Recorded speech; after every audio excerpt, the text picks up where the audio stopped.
সেদিনই মহাপ্রভু আমার দাদা নিতাইকে ডেকে বলেছিল, দাদা এই সংসারের মধ্য থেকে সবাইকে সন্ন্যাস ধর্ম গ্রহণ করতে হবে না, তুমি সংসারের মধ্যে থাকো, তুমি সংসারে ধর্ম মানুষকে শিক্ষা দাও, তুমি গার্হস্থ সন্ন্যাসী হয়ে যাও, তুমি সন্তান সন্ততি করো, তুমি স্ত্রী পুত্র পরিজন করো, কিন্তু দাদা শুধু একটি জিনিস তোমার মধ্যে দেখো না, কি তা হলো আমার আমিত্ব। তুমি যদি আমার আমিত্ব পরিত্যাগ করে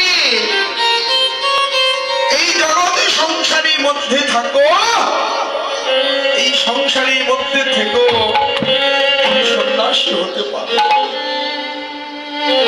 হ্যাঁ বাবা,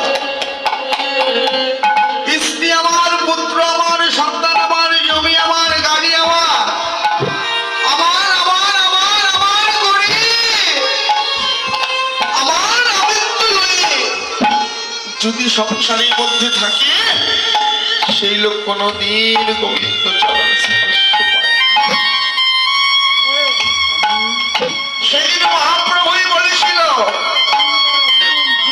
সংসারী ধর্মই বড় ধর্ম, ইহা হইতে বড় ধর্ম আর না।